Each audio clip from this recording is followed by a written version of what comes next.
I've read a lot of those Star Trek mass market paperback novels in my day, so it only feels right that I share one of my absolute favorites with you. Welcome to Triangle by Sondra Marshak and Myrna Culbreath. I don't love this book because it's good, I love it because it's weird.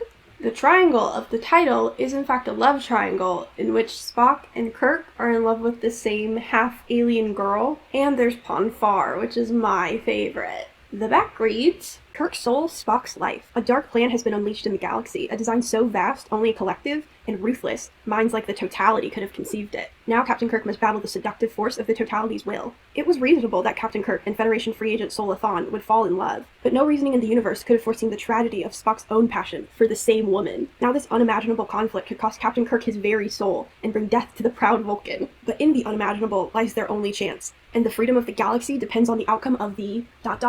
triangle. You might be familiar with Sondra Marshak and Myrna Culbreath's name because they wrote another very popular, very gay Star Trek novel. They wrote The Price of the Phoenix, which if you've ever seen that quote going around of Spock saying he's going to mark Jim, that's what that's from. They also wrote the sequel, The Fate of the Phoenix. And just because I've had so much luck with all of their other books, I bought the Prometheus design pretty recently. I haven't read it yet, but I'm just going to assume it's a bit homoerotic. But first, let's get into this one. The book opens up with Kirk being a bit injured after one of their past unspecified adventures. Kirk is trying to keep it a secret from Spock, but Spock knows him so well that he has to sneak from the turbo lift to the command chair just so he can't see him walking injuredly. Captain James T. Kirk saw the Vulcan's dark head and pointed ears bent over the scanners, and he took advantage of Spock's concentration to move, too carefully, from near the turbolift doors to the command seat. Not that there was much the Vulcan was going to miss about his captain, or ever had, but the last thing Kirk wanted, just now, was for Spock to read whatever the hell was going on with his captain. Fatigue, that was all, and a few half-healed injuries, ribs cracked and the like. He'd been banged up a little too much lately, and not getting much sleep with those peculiar nightmares. Once, one of the nightmares had started to come by day. Suddenly now, it came again. I think we can all agree coming again is something that should happen a lot in this novel. Anyway, 2 pages into the book, Kirk immediately starts to hallucinate, which I guess is maybe a symptom of broken ribs. The Enterprise crew is on a mission to fly to a planet called Zarin. They're carrying a group of ambassadors led by Ambassador Galbraith from some sort of collective that they call the Oneness. On the way to Zarin, they're passing by this planet, and as they do, they notice that there's a small single-person ship that's gone and landed on the planet. They can't really contact Starfleet about it because for this mission to Zaron, they have to shut down all communications because a bunch of ships have been lost recently on their way to Zaron. Uhura is able to identify the code that the small ship is sending out as one of a Starfleet free agent, and Kirk immediately starts fangirling. Free agents are just kind of what they sound like. They work for the Federation, but they get to work on their own. I think they still take Starfleet orders, but they outrank even the captain. Immediately Kirk decides that he's gonna take a landing party down to meet this free agent and see what's up. But first, Ambassador Galbraith wants to talk to the captain to complain or something. So he brings Spock and they go to the VIP quarters to talk to the ambassador. Basically, the ambassador wants to be able to call Starfleet to complain about how Kirk is running their journey. Kirk tells them that they can't because they're on communications lockdown, and also the crew's been complaining because the Oneness has been really pushy and trying to get a bunch of the Enterprise crew to join up. And then they just have a really long back and forth while Galbraith is the Oneness is great, and Kirk's well, don't recruit my crew. And then they start an amoeba metaphor that will last the entire book. Galbraith looked at him with steel gray appraising eyes. Captain, the first multi-celled animals must have absorbed a great many amoeba, curtailed their freedom, violated their individual amoeba rights. Doubtless the amoeba protested, but butterflies were born, and tigers, and men. Kirk shook his head.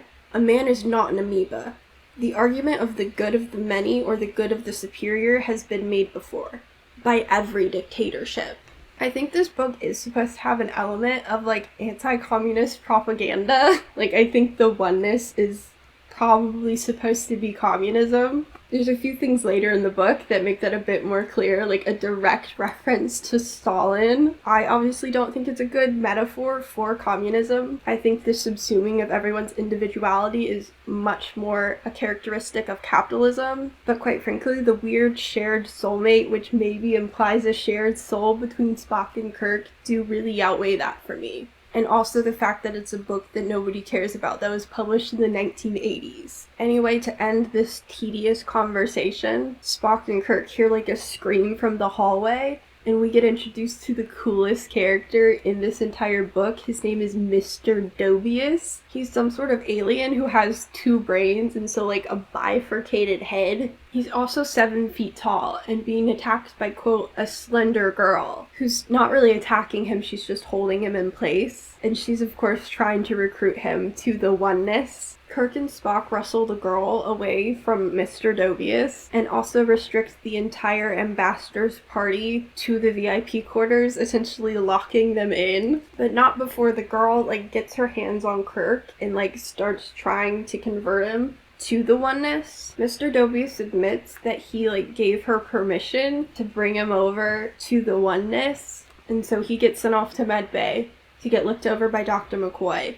And Spock suggests that Kirk does the same, but of course Kirk doesn't. Spock goes to talk to Dr. McCoy while Kirk just sort of wanders off. I'm not sure if you remember, but they are supposed to be forming a landing party to go down to the planet and meet that free agent. But that's not happening right now, so Spock goes to medbay to talk to McCoy. He basically just says that he's worried about Jim, and McCoy says that he's probably just tired from all their missions lately and from all those cracked ribs, I guess. And Spock asks McCoy to, quote, wangle yourself an invitation into the landing party. I love the idea of Spock using the word wangle, because I've never heard, like, a human say that. Wangle is one of those words that, like, Dr. McCoy would say in a Star Trek novel, and you read it and you're kind of like, do Southern people say that? Or did the writer just make it up?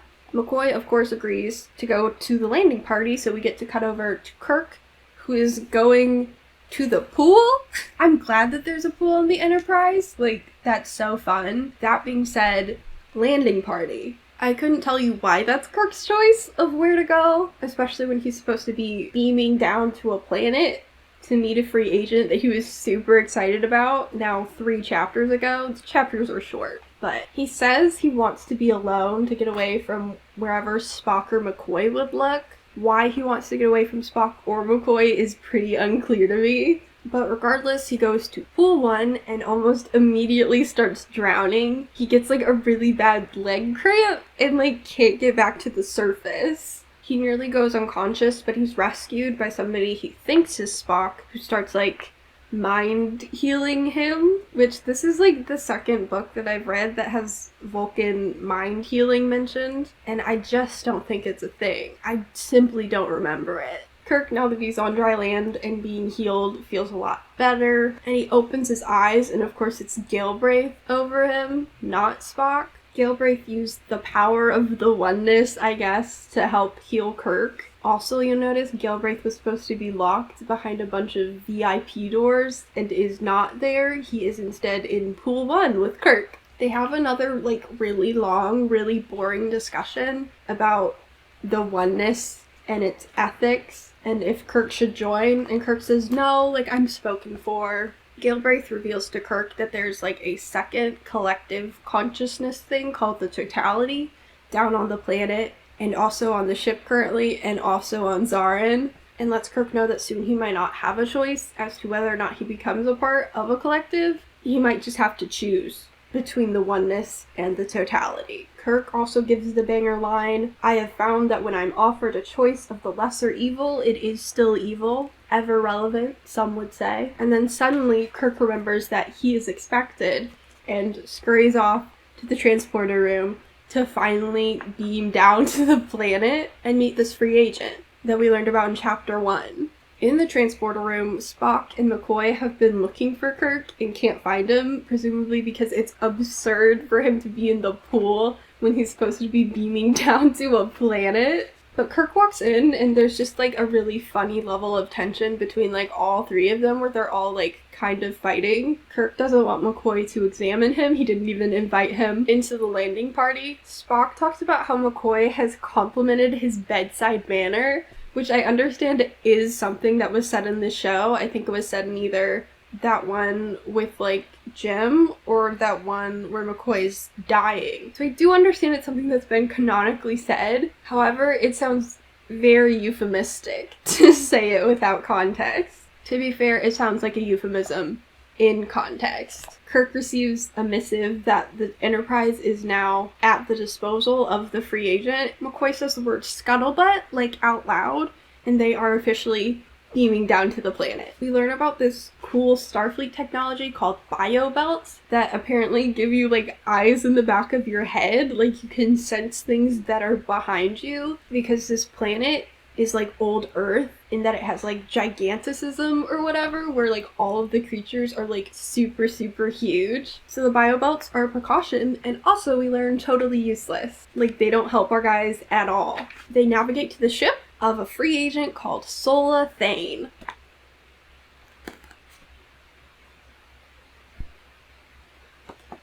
Saying Sola Thane out loud made me realize that when I read the back of the book, there's a typo. They call her Sola Thon. In the book, she's called Sola Thane. What happened?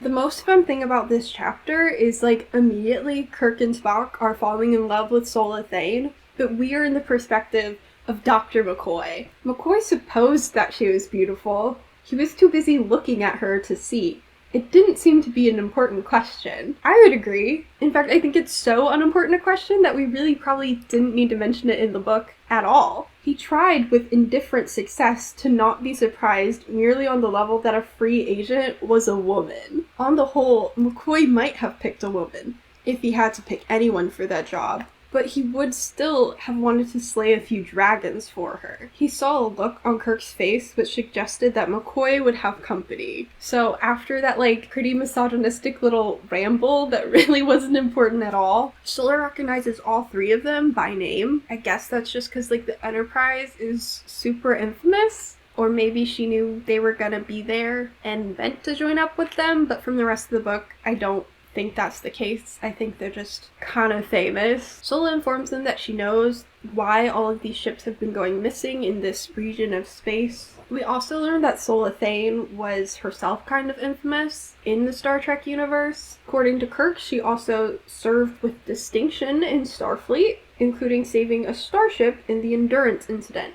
We are never made privy to what the Endurance incident is, but maybe it's out there, maybe I just don't know it. McCoy gets a bit annoyed at Kirk flirting with Sola, like, immediately, so he looks to Spock for some sort of commisery, but instead notices that Spock is looking at Sola in, like, a really weird for a Vulcan kind of a way. McCoy sighed, and if he had set words to that music, they would have been, "Here we go again." He turned to look for the expression of patient tolerance on Spock's face, and did not find it. The expression which was there, McCoy could not read, or did not want to believe. Nor, McCoy suspected, could the Vulcan believe it himself. It was not even the prehistoric look McCoy had seen when Spock's reversion to the past in the ancient ice caves on Sarpedion had permitted Spock to want Zarabeth. It was much worse than that, and McCoy had the sudden sense that it was much more dangerous. Spock, of course, compliments Sola by calling her logical, and then says, "That is not common." To which Sola says, "'Cause I'm a woman?" And Spock says, "No, 'cause you're half human." As if he isn't also half human. But we also learned that Sola is half Zarin from the planet Zarin, which we are going to. I don't think we actually make it in this book, sorry if that disappoints you, but theoretically, we're going to Zarin. Right as they decide to finally stop having this conversation, like, on this planet with all these huge dangerous animals, a huge dangerous animal jumps out at them and attacks them. The book describes it as a saber-toothed wolfhound, which is pretty cool. I like a lot of the animals that they show us on this planet in this book. I think they're fun. I think Star Trek could always use more creatures It leaps for Sola, but she fights them off. And then as the fight ensues, like, one gets McCoy and, like, dislocates his shoulder. Kirk's doing pretty badly in this battle since he was, like, already injured with those cracked ribs from earlier. So Spock and Sola sort of have to, like, cover for him. But of course it doesn't work, so Kirk gets attacked. He gets, like, his arm bitten or something. So Sola and Spock are the only people left conscious out of this trio. So they drag McCoy and Kirk to Sola's scout ship so they can get back to the Enterprise. Kirk is unconscious on the ship and, like, overhears a discussion from Spock and Sola. "We could have killed him," Spock's voice said. "Emotions have killed him. We knew the danger. We stood there talking like children. I do not exempt myself. Least of all myself." "And me," she said, not evading the tone of accusation. "Yes," the Vulcan spoke in a tone of barely leashed ferocity. "It is not logic to ignore what is real, Mr. Spock, including emotions. But it is true that I miscalculated, seriously." "How?" "I thought you would still be locked into your Vulcan pattern." "Hope that I am, and that he does not die." "It is too late for you, Mr. Spock. If he lives, you will have to acknowledge what it means to you that I exist." "It can mean nothing," Spock said harshly. "Not if he dies, and not if he lives. In either case, I'm a dead—" The Vulcan's voice broke off.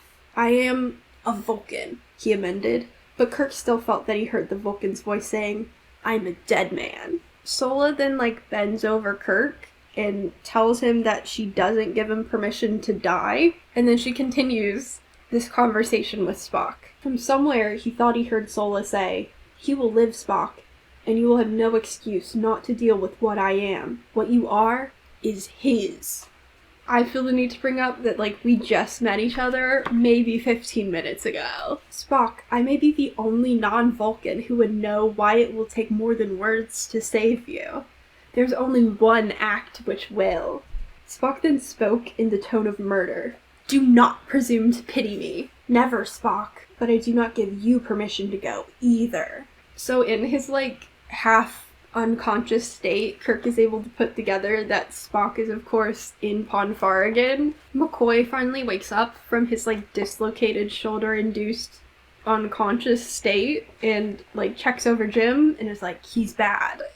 And Sola and Spock are like, "Yeah, I know." But they make it back to the Enterprise and they have a full medical team standing by for Kirk. And McCoy, of course, joins them despite the fact that, like, he's literally, like, down an arm. I feel like that'd be a pretty big hindrance to anyone who is used to having two. They all meet Nurse Chapel down in medbay, and Sola immediately starts psychic healing Kirk, because that's a power that she has. She pretty quickly, like, runs out of energy to do this, so then Spock, like, melds with her and gives her his psychic power, I guess. And that's the thing that, like, keeps Kirk, like, stable and alive. It was only, like, his arm that got bitten, so I don't know why this is, like, so critical. After they're done psychically healing Kirk, Sola, like, resets McCoy's dislocated shoulder. Like, I'm positive there's another doctor on the Enterprise who could have done it, but I mean, might as well. Spock and Sola leave Kirk in medbay to have a little walk and talk through the halls of the Enterprise, and their whole conversation is Sola just being like,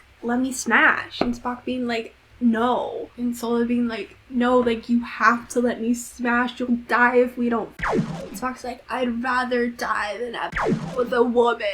That's a direct quote. I'm lying, it's not. It's the gist of the conversation. She did not move. "I said it would take more than words to save you, Spock. There's only one thing which will. We both know that I am not going. Even if I would and you would, we could not. You do not belong to me. You belong to him. We both know that you always have. No, he is my friend." The idea that you have to own someone to have sex with them is wild. Also, I don't know why they're talking about, like, you always have. They met, like, at most an hour ago. Sola basically says that Kirk will be, like, super mad if she, like, returns to him, and Spock's, like, dead. She then also starts talking about boxes, and she continues to talk about boxes for, like, the rest of the book. Specifically Vulcan boxes, which is something I can get behind. "It's much easier to crawl off into your old pattern and die than to break out of all boxes and live." He took a step towards her as if he would break her neck, which is just what you want to see. Sola continues to be like, I'm half Zarin, like, I'm the only person who can f you and live. Like, your, like, massive Vulcan would, like, kill. And she name drops Uhura and Chapel. She's like, they die if you f them. You have to f me. It's a really great conversation. I will not permit you the luxury of dying, Spock, she said aloud, moving almost to touch him with her body. She could feel the heat of his. He raised a hand as if to strike her. I do not accept any charity. She lifted her head. I do not give any. He locked her arms behind her and pulled her against him, and for a moment he thought he would break her with his strength. She did not break, nor flinch. He started to break away from her and found that he could not, would not. Spock of Vulcan felt the world dissolve into flame. The first time I was reading this scene went on for, like, so long that I was like, am I gonna get to, like, see, like, written in the 1980s, Spock have sex with a woman? And the answer was no, but it was a fun thought. Well, Spock and Sola are doing that. We go back to Medbay with McCoy, who tries to look a bit more into, like, Zarons and, like, their healing powers. So I guess he just, like, reads a Wikipedia article. And while he's researching that, Mr. Dovius, the best character, stumbles into Medbay and just sort of, like, collapses. Mr. Dovius's brainwaves are super weird because he has two and they're doing, like, completely different patterns, which apparently isn't normal. So McCoy calls up to Spock, since he's supposed to be in command while Kirk is down, and Uhura informs him that Mr. Spock never made it to the bridge. And Uhura's like, do you want me to, like, call around and try and, like, get him to you? And McCoy's like, I don't think that's a good idea. I don't know if he, like, noticed the tension in the Ponfar between Spock and Sola before they left, or if he just has, like, a psychic connection. So whenever Spock has sex, he knows. But he just decides to wait until Spock shows up. We then return back to Sola and Spock. Sola is emerging from the lounge refresher, and the fabricators have given her new clothes. We of course get a full description of those clothes. She had programmed a simple, close-fitting coverall, almost absurdly demure, zipped to the throat and plain enough for a nunnery, except that the fabric was meant to be felt with the fingertips, and any abbot would have admitted her at this peril. Spock, as both a gay man and a misogynist, finds satisfaction in every privacy the outfit afforded. Spock immediately wants to go to sickbay, and Sola says she could go, and Spock says that she should go later because he's now fighting for more than his life, which I guess Sola is a hindrance to. And in the midst of that discussion, Spock seems to have trouble understanding how you can sleep with one person and love a different person. They continue to just, like, argue because despite, like, just sleeping together, they have no chemistry. Their entire connection is based on the fact that Jim loves Spock and wouldn't want him to die, and so because of that, they have to have slept together. This is the only reason I would consider myself monogamous. Like, I just don't think I could handle it if my girlfriend had to sleep with my other girlfriend to save her life, but then they didn't actually get along, and so now they've just, like, had sex and are also fighting. And also, nobody's yet come to visit me in the hospital. I have a bandage on my arm. And they're doing this. Spock finally checks in with the bridge and learns that Ambassador Galbraith has, like, escaped the VIP area. Uhura confirms that they can no longer verify that the ambassador's party has been isolated because a bunch of the ship's sensors have been turned off. Spock calls for a Condition 7, which assumes one or more of the Enterprise personnel are or may be under alien mental control, the kind of complication you only have in space travel. Uhura also says that nobody inside of the VIP room could have ever disabled the sensors, nor could they have, like, undone the lock to their quarters, so somebody on the ship has to be helping the Oneness. Back in Medbay, Kirk has, like, a weird dream about, like, the Oneness subsuming him, but then wakes up and Sola's there, because I guess she won that argument with Spock as to who would go visit him in Medbay. Sola reveals that the powers that she has as a Zaron female get stronger after they complete, like, a sort of bonding mating ritual. When we are bound with a life mate, she said, it is a psionic joining. Out of it, the female can create a wider psionic unity, Once it was only of the tribe for a hunt, now certain females might be made to unite a planet, perhaps a galaxy. She also reveals that the totality, which is the other collective consciousness that's down on the planet and also invading the ship, believes that if she, as someone who's half Sauron, mates with someone, it'll be like super powerful. I don't really know how that works, because humans don't really have psionic mating, so if anything, I think it would weaken it, but I guess I'm not like an all-knowing collective. Sola also reveals that the totality has been planting males near her to try and like force her to bond, which I just think is like really funny, and also what happens when you're a lesbian. But of course, just like sort of coincidentally, Kirk is the one who like this mating bonding thing has started to affect her with. Kirk also suddenly remembers that conversation he heard back on the ship with Spock going into Ponfar and like gets super worried. Sola, is Spock alright? Some expression he could not read touched her face. Spock is quite alright. And Kirk's like, you don't understand. You have to go right now and have sex with my first officer. You have to f him, Sola, please. Sola, in so many words, reassures Kirk that Spock is in fact alright. She once again talks about searching for a way out of the Vulcan box, which I love. I love Vulcan box. Kirk reveals that he has broken his anatomy trying to get Spock out of that box. There's so much Vulcan box. Also, breaking your anatomy trying to get Spock out of a Vulcan box sounds like you did f him for a Ponfar, which I can get behind. I feel like that's just sort of like inevitable at a certain point. Like if your best buddy has to have sex or he'll die, eventually you are going to be the one having sex with him. Especially if you serve together on a spaceship. If you serve together. Spock then joins Kirk and Sola in Medbay, and Kirk, of course, has a ton of fun poking fun at Spock for having sex with a woman. Mr. Spock, report, Kirk said. On the ship? Spock said involuntarily. Certainly on the ship, Mr. Spock, Kirk said with a certain wicked innocence. Short of pinning the Vulcan's ears back, that tone would have to do. Kirk keeps talking about that. He keeps talking about pinning Spock's ears back. I'm sure that that's like a turn of phrase, but it's one I've never heard, and they just keep repeating it. They keep saying pinning his ears back, pinning his ears back, pinning his ears back. All vital systems appear to be functional, the Vulcan said, possibly not to be outdone in innocence. Including yours, Mr. Spock. Kirk looked pointedly at the Vulcan himself. I was referring primarily to the mechanical systems, Captain. Indeed, very well.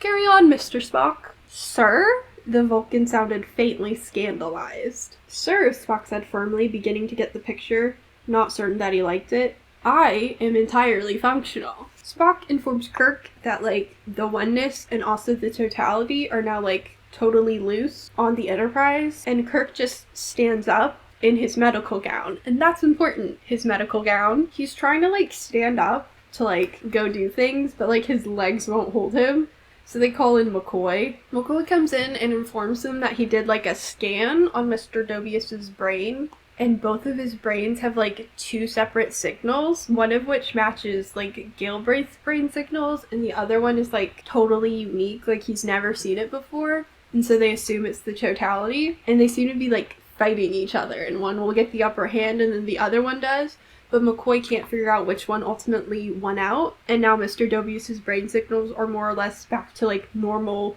Dobius brain signals in both brains, presumably. And maybe most concerningly, McCoy also saw both of those brain signals replicated in Kirk's brain signals while he was asleep. After a bunch of scanning from McCoy, I guess Kirk's well enough that his legs will hold him now, so he goes to try and find Galbraith to try and get him to stop the oneness from overtaking the Enterprise, and decides that, like, Pool 1 is definitely where Galbraith will still be, after what I have to assume is at least a couple hours since they last talked. Galbraith is still there for some reason, and so Kirk tries to get him to stop taking over the brains of people of the Enterprise, but Galbraith is like, well, the totality is also taking over people's brains on the Enterprise, and the oneness is the only thing stopping them, because they're, like, rival collective consciousnesses. Because apparently the Enterprise is, like, a testing ground to see, like, which collective consciousness is better and will win out, because you can't have two collective consciousnesses. You obviously have to have just one by the end to truly be collective, I guess. Galbraith also won't tell who's been taken over by the totality and who's been taken over by the oneness, but he does know. Galbraith also talks about Job from, like, the Bible, which is another metaphor that they just keep up throughout the whole book, but this one makes, like, no sense in the context of anything happening in the story. Like, it feels like you'd make a reference to Job in, like, The Search for Spock, where Kirk is so dedicated to Spock that he loses his ship and he loses his son, and those are what mean everything to him.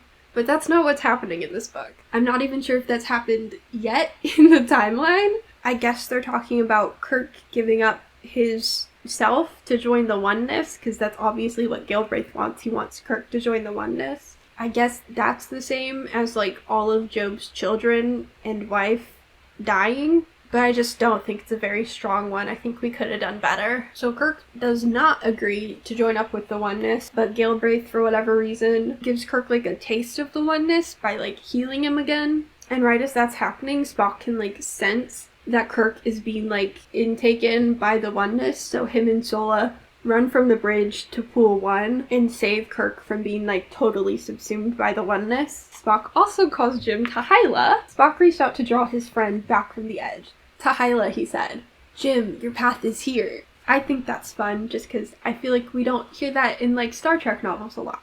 Even though, like, it originated in the motion picture novel, which I own but haven't read yet. But it's a very, like, fanficky word that you don't really hear in a lot of the, like, official Star Trek series and books. So I just think it's fun that it was mentioned in this one. Kirk is now totally healed from his injured arm by, like, joining with the oneness in that way. And so Kirk lets Galbraith join him and Spock and everyone up on the bridge to advise them on how to, like, fight the totality. Galbraith also starts referring to himself as the devil, as in he's, like, the devil in the story of Job, where he's tempting Job to turn his back on God by killing everything that he loves. Which, like, no hate to the devil, but, like, that seems like a pretty scary character to relate yourself to in this specific situation. If we're talking about, like, the fall of the angels, that'd be badass, but the devil and God were in cahoots to kill everything and everyone that Job loved. We also learned that there's a Catulan biochemist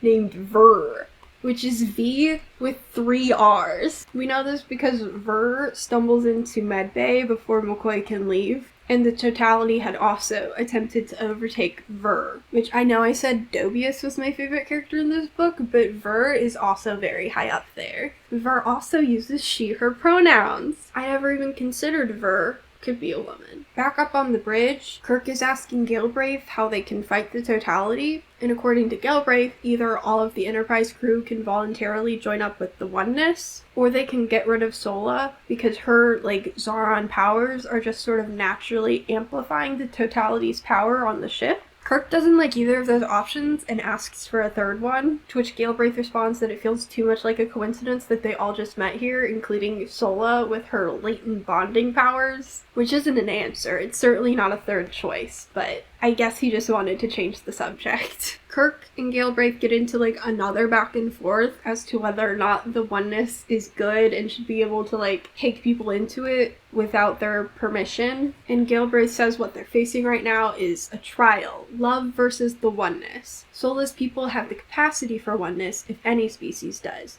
You, your friends, your ship are the distilled essence of the opposition. The test case is, perhaps, of the power of love. It has won before, Kirk said. And lost, Galbraith answered. Many times, I believe.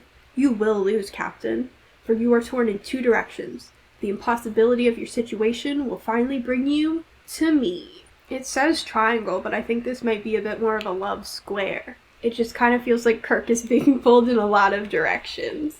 Sexually. Galbraith also ominously warns them that the totality will contact them. And in that exact moment, the turbolift doors open and someone named Soljanov steps out onto the bridge. Just in case you thought that, like, maybe this wasn't anti-communist propaganda.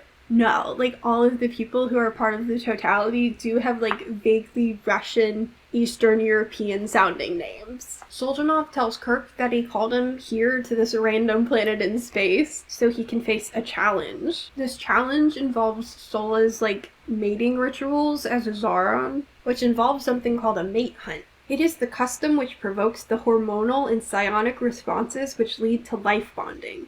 The male who believes that a female has begun to desire him for bonding takes himself, or is taken by somebody who has a stake in the bonding, such as those who wish to bond a recalcitrant pride queen, into the most dangerous area of the jungle. If the female is sufficiently called, she hunts him there. It is a life or death choice. The hunt raises the intensity of the psionic attraction to the point needed for bonding. The longer the male remains free, the stronger the ultimate bond, but the female seeks to find him quickly, for it is the only solitary hunt which is permitted and required. And there is no one here for whom you would accept the mate hunt, Kirk asked. She said nothing. As she says nothing, Kirk is transported off of the Enterprise and down onto the planet, the same one that they just got Sola off of. And if you remember, Kirk never got changed between going to Medbay and going to the pool and going to the bridge. So he's beamed down onto this planet, not only defenseless, but also in his little Medbay gown. He was alone, unarmed, still in the light slacks, slippers, and sickbay robe in which he had gone to meet Galbraith. He did not have a communicator, and in that thick biological soup, a single human life form reading would be impossible for the ship to trace. So basically the totality is forcing a mate hunt for Sola by putting Kirk down on the planet, which is kind of funny. Back on the Enterprise, Spock seems to kind of want to take on the mate hunt. I will go with you. She shook her head. Not possible. It would disturb the mechanism by which I must find him alone. He is my captain, and my responsibility. No, Spock. This time he is mine. Let me go before he dies there. Spock gives Sola his communicator so she can talk to the ship when she's down there. And she also decides that she's not going to transport down. She's going to go on a ship just so she can pick up her psionic bond mating vibes that she gets from him. She can track them a little better from a ship instead of the transporter. But right as she turns to get into the turbo lift, Spock is also transported off of the bridge and down onto the planet. So Soldranov is forcing Sola to mate with one of them and let the other one die. To what end, I'm not super sure, but it certainly is juicy. Also, because Spock just gave Sola his communicator, he has no weapons and no way to communicate with the Enterprise either. Sola flies down to the planet and immediately feels that she's being pulled in two directions, one being Spock, one being Kirk. But the connection she figures out to be with Spock, he's psychic enough, telepathic enough, whatever it is, to be able to sort of send her vibes through their little connection. And he tells her to go after Kirk instead of him because he's stronger. And so he can fight off the giant animals a bit more, while Kirk would be totally fucked. Sola, being half Sauron, also is a little bit more equipped to fight off these animals, on top of the fact that her own world is super dangerous, and so they have their kids go and hunt all the time as kids so they don't get carried off by a giant vulture or something, I guess. We, the reader, now meet back up with Kirk, who is currently making a spear out of blue bamboo, which is very quaint. He's cornered by a saber-toothed black cat bear, which is, again, another really cool creature. I really wish this book had illustrations, because I think the animals would be so cool to see. We also then flash to see Spock. The Vulcans also have weird trainings for their Vulcan children, so he's also doing pretty good. He's tightrope walking across a bunch of branches at the top of trees to try and avoid a bunch of the ground life. The saber-toothed black cat bears, I assume. But basically, he's just trying to track Sola through their bond, since he can do that, and hopefully that will lead him to both Sola and Kirk. But he doesn't have any sort of blue bamboo spear, so definitely points off for that. Back up on the ship, McCoy's pissed because both of his partners just got transported off the bridge down onto the planet, so he's officially willing to make a deal with Galbraith. Basically, earlier, when Kirk met Galbraith at the pool for the second time, he said he would consider joining the Oneness, but, no promises. And so McCoy's deal with Galbraith is that if Kirk does ultimately decide to join up with the Oneness, then McCoy will also join up with the Oneness. Which doesn't seem like a very good deal. It's very, all or nothing. But also, to be fair, Galbraith doesn't really give much back to McCoy for it. But he does agree to keep Scotty, Sulu, Uhura, Chekhov, and Chapel safe from either the Oneness or the Totality, so McCoy will at least be able to, trust this select few. Back on the planet, Kirk is still fighting the same cat bear, but he's luckily able to stab it with his giant blue bamboo spear. But because he used up his one blue bamboo spear, he decides to go look for more blue bamboo to make a second blue bamboo spear. Like, I guess if it works for you, you should keep it up. But like, maybe hiding would be nice. His search for blue bamboo takes him to like a clearing, and of course a giant snake immediately attacks him. Kirk's reaction to being like attacked and encircled by this giant python is to scream mentally. I don't know why he couldn't just scream out loud, but thankfully Sola hears his mental scream, whatever that is, and like rushes to like help him even more quickly. I don't know how much faster she can go because I sort of assumed she wasn't like taking her time in the first place, but she has like a little like bracelet coil is all they call it. In my mind it's like a whip, but I think I'm just thinking about like Isabel from like the Mortal Instruments, a series I haven't read in like a decade. But with her little wrist coil thing, she's able to like defeat the snake, and nearby they find like the snake's home, like nest, I guess. It's like a hole in a tree, and the snake's like giant, so both Sola and Kirk can fit in there. And apparently the species like is so big that if anything can defeat it, they won't go back to their house, because if their house has been stolen by something, it's like super formidable because it defeated the snake. Like, the snake isn't dead, it's just sort of stunned and I guess homeless now, which kind of sucks. Kirk's thin sickbay outfit is in tatters, unfortunately. I don't think he really brought a change of clothes. So just remember that for the rest of this book, Kirk is in like a medical gown that's in tatters. Kirk and Sola get comfy in the aforementioned tree cave of the giant snake, and Sola reveals that once like this bonding ritual has started, she has to have sex with the person she mate hunted or she will die. That's right. This book doesn't just have pawn far or die, it also has mate hunt or die. Or die is another one of those things that you only see in fanfiction, and also in season 1, episode 2, Amok Time, but mostly in fanfiction. So I'm so glad it made it into like an official Star Trek novel twice. She leaned away from him and started to stand up. She was not certain whether or how long she could keep going without the ending that was necessary to the mate hunt. But she could not trust herself to stop short of the bonding, and she would not override his resistance with the threat of her life. He caught her wrist again, and stopped her from moving. "What you are saying," he said, "is that it is almost what it was for Spock. It's your life, isn't it?" "No," she lied. I'm glad Zarans share the Vulcan trait of a love for lying. Then his lips found hers, and she knew that he was right. Whatever danger or impossibility it might lead to, there was no way, even, that she could find Spock until she had finished with this. If it could be finished, this moment at least was theirs, and must be. ...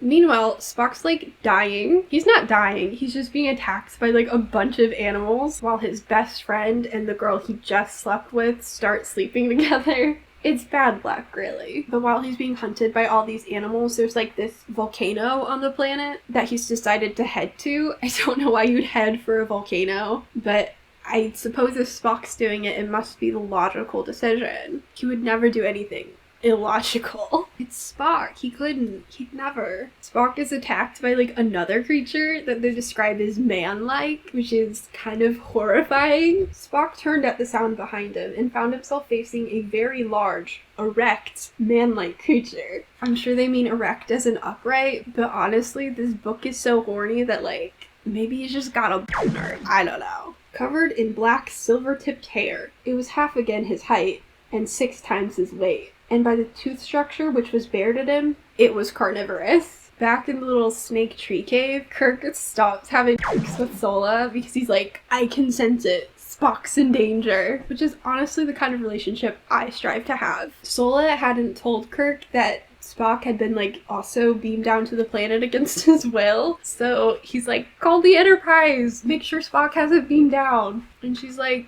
oh. Kirk's kind of pissed that like Sola went after him instead of Spock, but Sola makes up for it by leaving this horny tree cave and going out to try and find and save Spock, while instructing Kirk explicitly to stay in the tree cave. Kirk is a human, and humans are too squishy to be able to survive on this planet, which I'm not actually sure has a name. It's not Zaron. They're on their way to Zaron, and this is just a planet. on their way to Zoran. And I don't think it had a name. Presumably because of his connection to Sola, Spock is able to send out, like, a psionic beam with his mind that, like, pushes the, like, creatures back away from him. But they don't totally back off, so Sola has to, like, help him beat away on these weird little man creatures. Spock, of course, is angry that she would ever try to save him, but then, of course, Kirk does not stay in the tree cave and decides to help out Spock and Sola with a phaser that Sola had that she left in the tree cave, but of course it doesn't work because the totality, like, disabled it, so he just, like, grabs a club and starts beating them. The manlings, as they're now called, finally decide to retreat. I guess they're, like, intelligent enough that they're dragging their wounded away.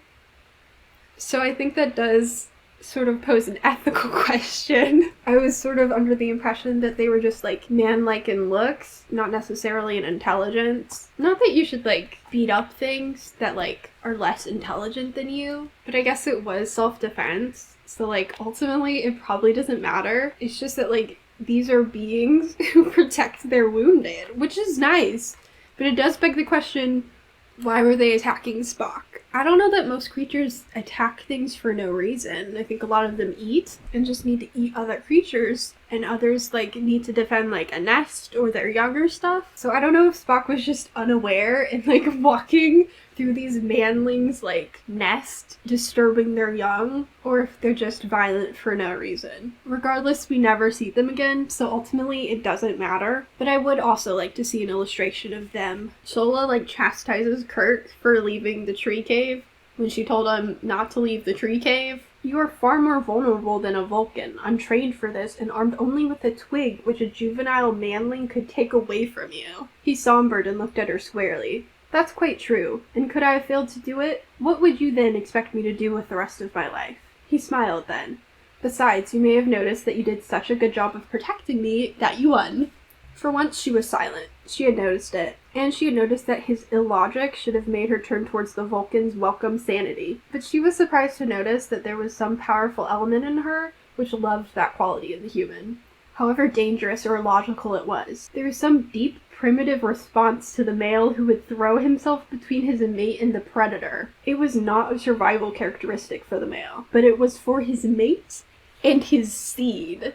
They're, like, obsessed with ellipses in this book. But to be fair, I feel like they're used well. So with the manlings thoroughly defeated, and everyone sufficiently thinking about Kirk's seed, all three of them decide to go back to the little tree cave. Spock immediately starts, like, a fire inside of the tree. I'm immediately worried not just about the tree burning down, but also about smoke inhalation. I don't know why that would really be a good idea. Spock picks up on, like, the vibes of the tree cave and realizes that, like, Sola was probably, like, at the beginning of bonding, mating, whatever, with Kirk before he came. Spock also seems to just inherently realize that Sola will die if she doesn't have sex with someone. So Spock just, like, goes and sits in, like, a corner of the cave to give them privacy, I guess. The first time I read it, I thought he went to, like, the mouth of the cave, or, like, outside the cave, because that just sort of makes more sense. But the book says, he turned without allowing a reply and moved rather stiffly to the far corner of the fire dragon's bower, taking a torch with him and propping it as a solitary fire and light.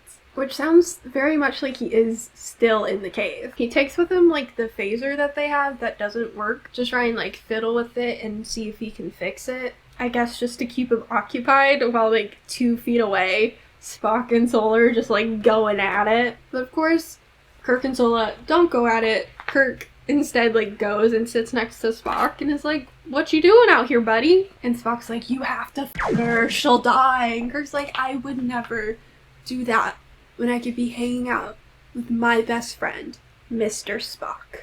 After a few moments, he heard footsteps behind him. He didn't look, but he knew who it was. You wouldn't be going off into the night, Mr. Spock. Spock looked up as Kirk sat down beside him. I'm attempting to repair a phaser and to stand watch. I expect to be some time. Spock, Kirk said. She came after me because I didn't stand a snowball's chance. She counted on you to survive. Spock shrugged. That was the only logical choice, he said, as I attempted to convey to her. However, the reason of choice does not alter the choice. He looked at Kirk. Not for her, not for you. Nor would I change it. Go to her now. Kirk shook his head. Jim, Spock said, I once told you that the woman you loved, Edith Keeler, had to die for the fate of the galaxy. I saw no other solution, but it was you who had to live with the decision, and the loss. I will not see you lose again. Kirk was silent for a long moment. You know then, or would have guessed. At least I guessed when she found me, that it was her life too. That's why you need not explain. I'll decide what I need, damn it, and right now I need you to come back in that cave and fight for her. I may pin your elegant Vulcan ears back later, if I'm up to it, but I won't be chosen, because I'm the one to be rescued, or because the totality has pulled some strings. You were chosen from the beginning, Spock said.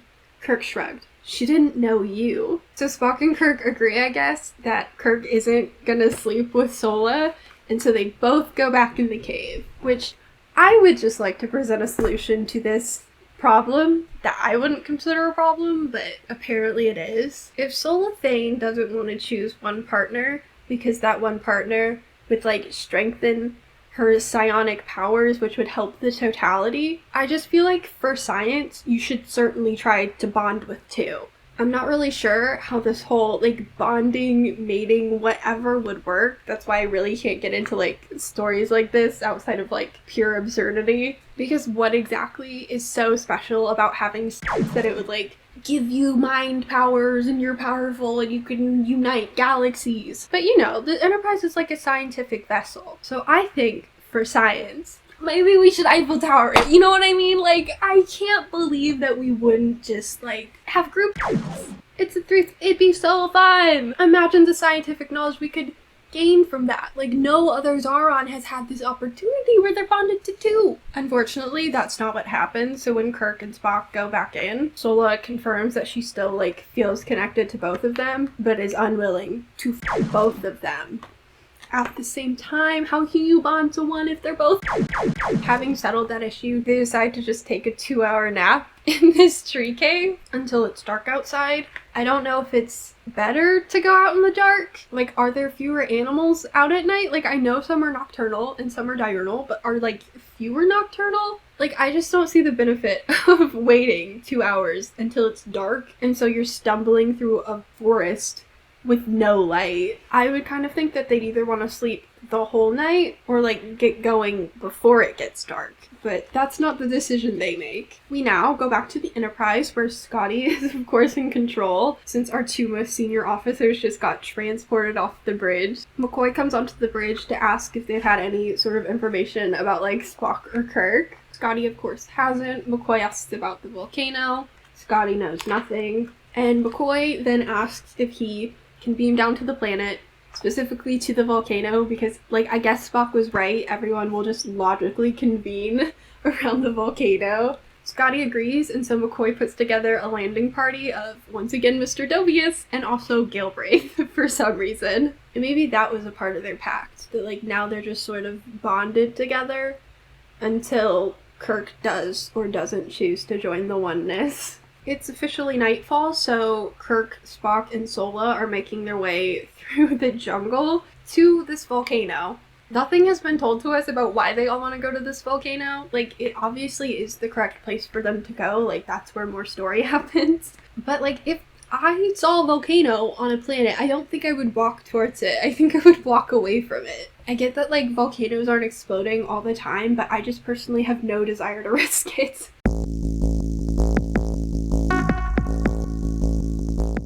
Once they reach the volcano, they all start bickering about who is and isn't going to go into the volcano, in which Kirk tries to pull rank and being I'll go, I'm in command, the rest of you stay. But then Solar reminds him that, his ship was put at her disposal, so she actually has, command power over him. And Kirk's we agreed that it wouldn't come to that. And Solar's well, it did. Which is why you and your polycule should really work on different ships and only see each other on space leave. Naturally, all of them want to go in alone and leave the other two to be, safe outside the volcano. But of course, because they all want to be the only one to go, just all three of them go together. As they walk into the volcano, Kirk, immediately, waits for Sola and Spock to be distracted by something and then just, dips. Like, he wants to be alone so bad that he literally just like abandons them and just like runs into like a random part of the cave and hides while they look for him. Sola can't like track Kirk through their bond because Spock is so nearby that it's like messing with it. So they both agree to just go on without Kirk and like assume that wherever they're going to try to end up, Kirk will just probably be there if the totality is really doing this whole trial to get them in the same place. Meanwhile, Kirk decides to like offer himself to Soljanov to let Spock and Sola go free and just integrate him into the totality instead of all three of them. Soljanov very logically says, "Why do you think you're so important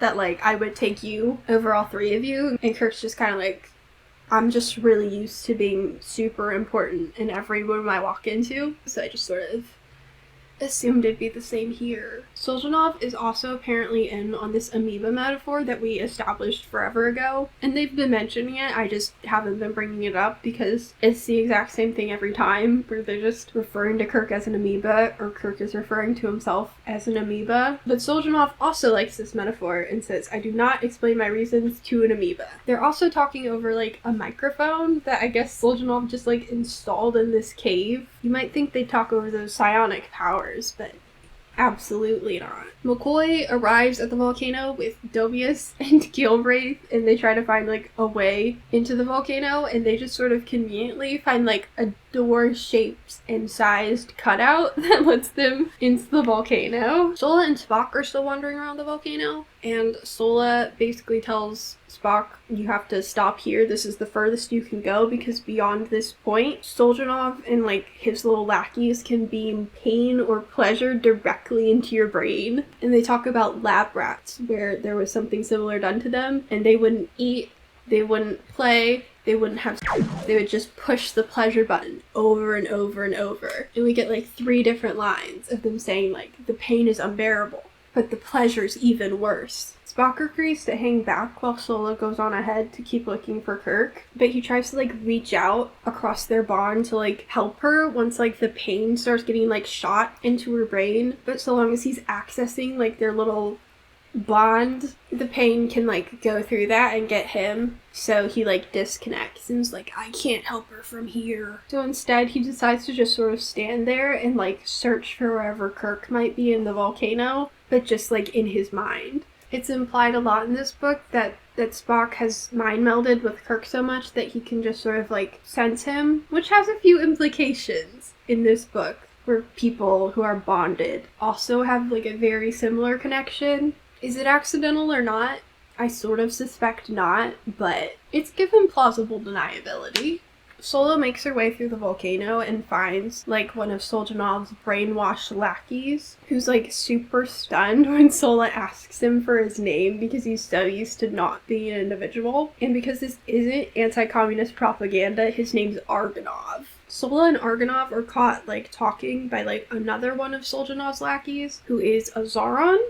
Like, Sola's half Zaron, but this girl's like full Zaron, and asking her name doesn't work to impress her as much as it impressed Argonov. This girl's name is Zaela, and we also learned that Sola Thane's name, which has been broken up as Sola first name, Thane last name, is actually So apostrophe Lethane, presumably in like the Zaron way of naming people. It's funny that humans can accept that sort of apostrophe-heavy naming convention when it comes to, like, to Pring or to Pow, but not to Sol Lethane.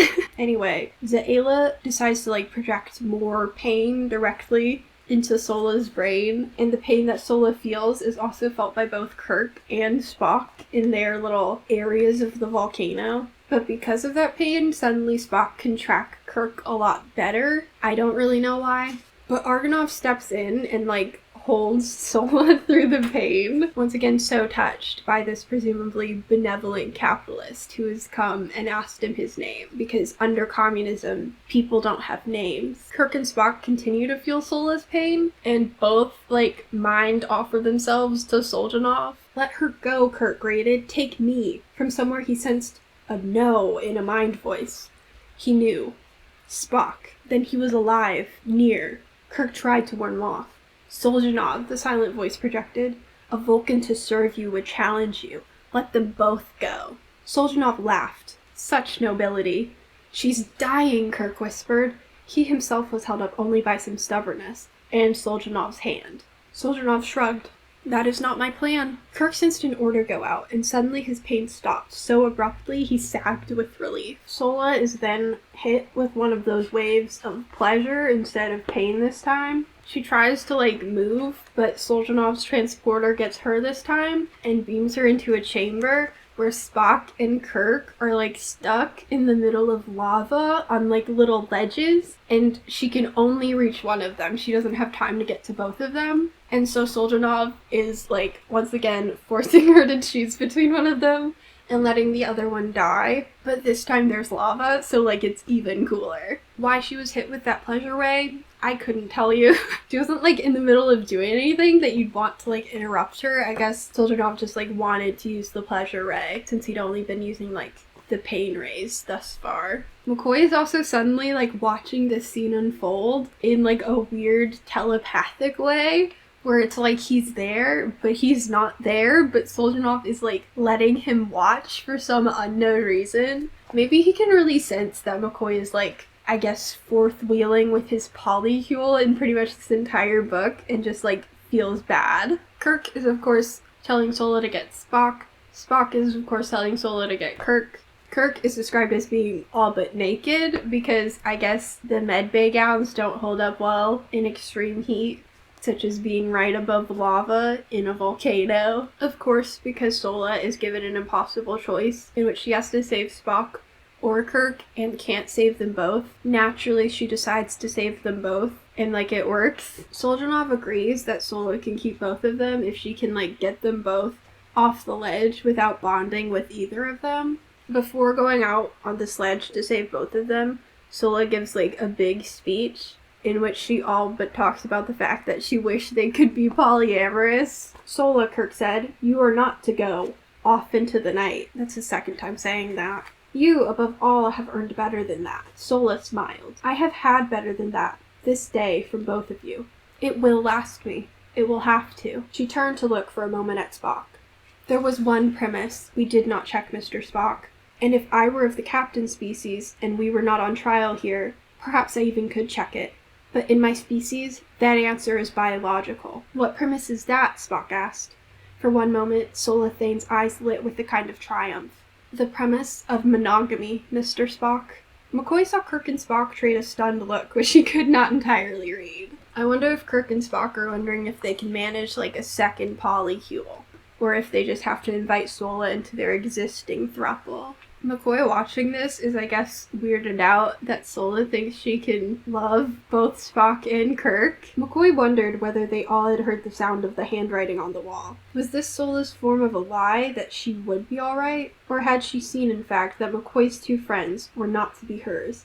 Not one of them, not either of them. And God help them all, certainly not both of them. This backwoods doctor has some backwards thinking about relationships. She goes for Spock first and creeps out to his little ledge, and then they almost bond.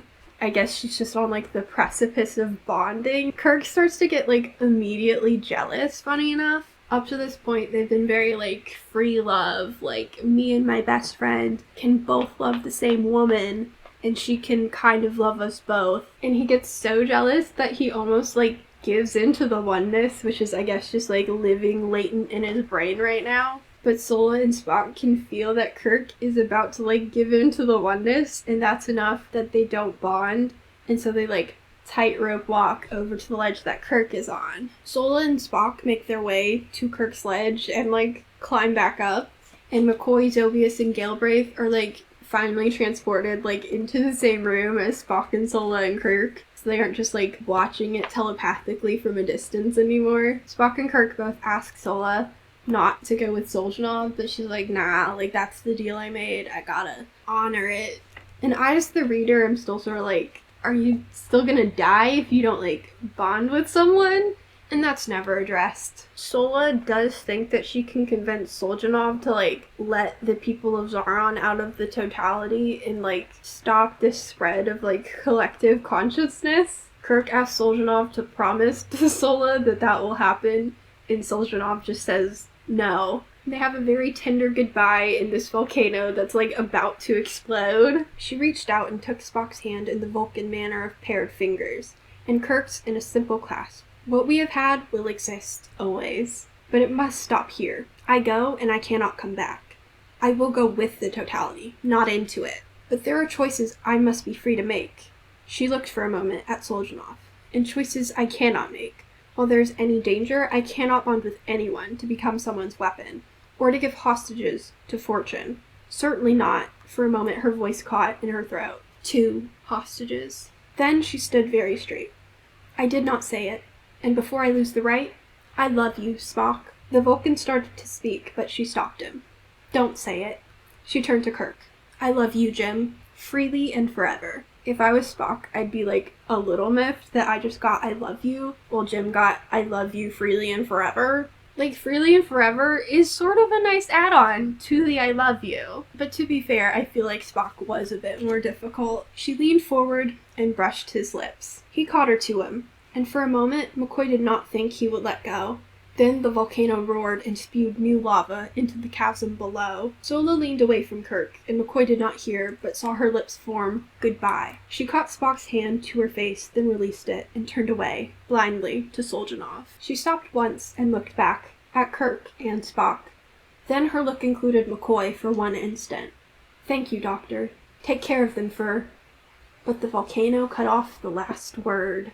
Anyway, the Enterprise is able to transport them back up right before the volcano explodes. A pretty cinematic ending, I'll give it that. Back up on the Enterprise, we have like a reference back to that old conversation in the med bay. Mr. Spock, report, he said.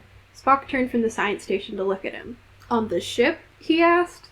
Certainly on the ship, Mr. Spock. Last time they were doing this in med bay, which was sort of semi-private, but now they're just doing this on the bridge. Like, last time they said this, they were referring to Spock's and it feels like they still are. Galbraith comes onto the bridge and decides that he doesn't want to, go to Zaron anymore. He needs to go back and consult with, the Federation. He also brings back that, Job reference they were making, which doesn't make any more sense now than it did a whole book ago. Galbraith doesn't seem to have entirely, given up on getting Kirk to join the Oneness, but Kirk had told him he'd give him an answer, and so his answer's no. And so there's nothing Galbraith is gonna do about it right now, or ever, because the book's almost over. But we do get a reference to the silver birds on Vulcan, which is from a cut scene from the script of City on the Edge of Forever. It's a very popular quote, so you've probably heard it before. I don't have it off the top of my head, but it's very easy to find. But in this book, Kirk sat back tiredly. There are still the silver birds on Vulcan, Spock said. It was a repetition of an offer he'd made long ago, when Kirk had lost Edith Keeler. The healing of Vulcan, a desert to walk on, and the bright silver birds. Thank you, Mr. Spock, Kirk said, but he shook his head. I think our healing is here. Whatever we have lost, I don't know about you, Spock, but I would not undo it. Not any of it. Spock was silent for a moment. Nor I, Jim. They watched the ship that's taking Sola and Solzhenitsyn and Argonov and Ayla, presumably, and they just have, a sort of emo ending. She had gone. He would never hear her voice and remember the shape of what might have been for a long time. And nevertheless, he could not regret that she had come. He looked at Spock, and it seemed to him that the chains in the vultures had lifted. The look of control was merely deeper and even more certain now, and he did not think that the Vulcan would ever regret this day either. One day, perhaps, they would have to tackle the issue of oneness head-on. But for the moment, Kirk would settle for the particular amoebas he had around him, and for the memory of one who had come and gone. I guess that is one way to describe what Sola did on the Enterprise. Heading for home, Mr. Sulu, he said. Warp Factor 3.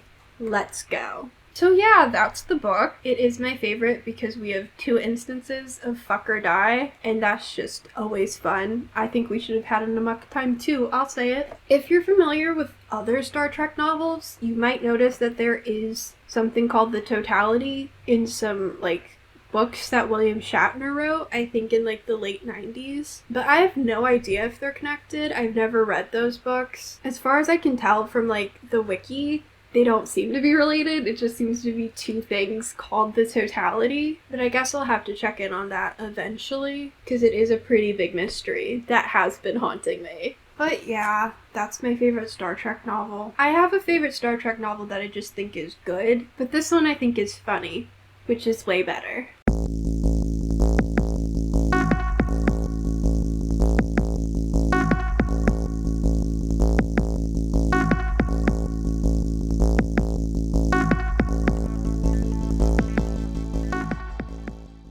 Spock, of course, says that it's like the logical...